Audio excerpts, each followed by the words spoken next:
What's up, everybody? Joe White here, still stuck in Salt Lake City, Utah, or North Salt Lake, Utah, as they say.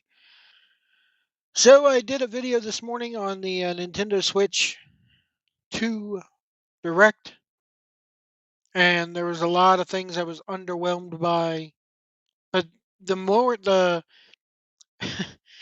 they kind of hoodwinked us. I mean, well, they didn't. I wouldn't say hoodwinked, but they didn't announce a price, and there's a reason for that. They want kids to run up to their parents, show them this, and say, "Buy me, buy me, buy me." Okay. Here's the thing. This is not going to be discounted for Black Friday because it just came out this year. They're not going to be. They better make sure they have enough of these in stores. I don't think it'll sell near as well as the Switch One did, and the reasoning is the price. Um, they did announce. They put out a press release after the direct, and it says this is according to Forbes. The Switch 2 will be $449 with a $499 Mario Kart World bundle, probably $50 more than people expected, and $150 more than the original Switch 8 years ago. Sure, inflation, but now Nintendo may have gone too far even for devoted fans. Mario Kart World is being listed for $80 on Nintendo's website. Another storefront says €80 for digital and 90 for physical. That may be another $10 bump on top of that in or some all. Let me try to read this again. That may be another $10 bump on top of that in some or all regions. Though weirdly, the new Donkey Kong Bonanza is listed at $70, meaning this might vary game to game, which would be highly unusual. No, it's not in this day and age. Perhaps the idea is that because Mario Kart series is Nintendo's most popular by far, they could get away with pushing that specific price up. But even if they do it there, where else might they? When might the rest of the industry follow suit? Gamers grumbled but eventually got used to the $70 larger scale video games at the start of the PS5 and Xbox Series X/S in 2020 after many years of $60 being the industry standard. But just 5 years later, Nintendo pushing that up to $80 or even $90 for some titles is a wild jump. And if this works, you no doubt see other publishers adopt that as well, at least with a $10 bump at minimum.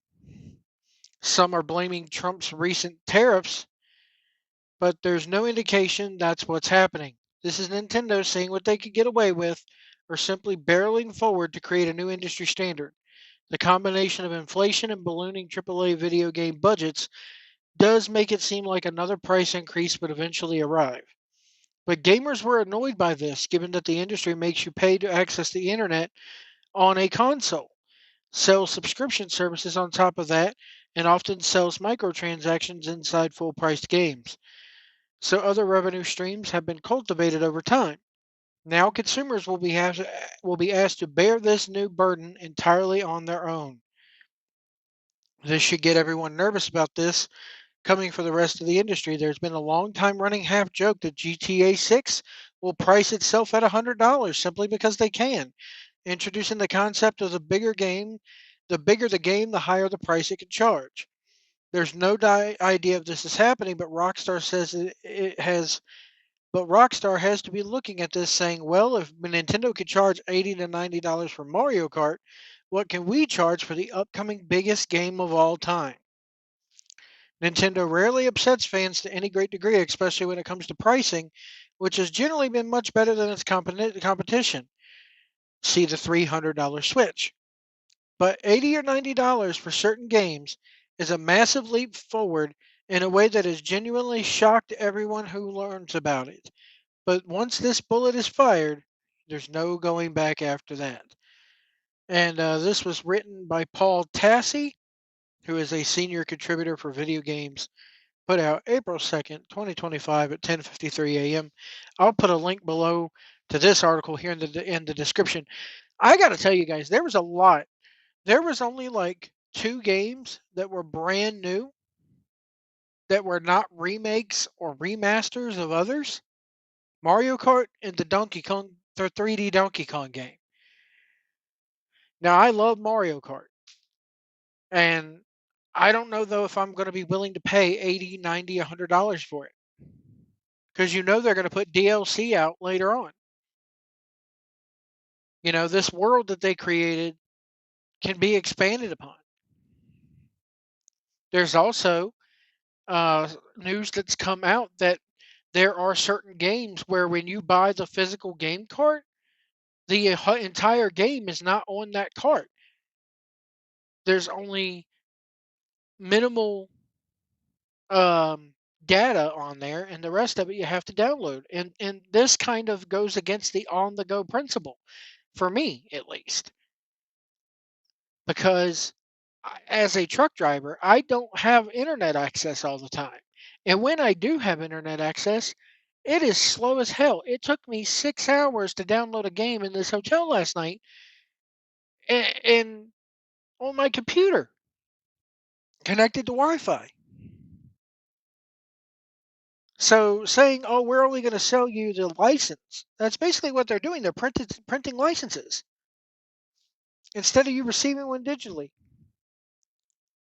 because they figure, "Oh, you want physical media," but this is them further taking the physical out of physical media. Oh, but you got a cartridge, you got a piece of plastic that you can put on a shelf. That should satisfy you. No, it doesn't. I'm still a big fan of physical media because what if they take these games off the eShop? What if look at or even look at the Super Mario 3D All Stars game, the one with I believe it was Sunshine Galaxy, or it was Sunshine, um Super Mario 64, and one other one I think it was on there.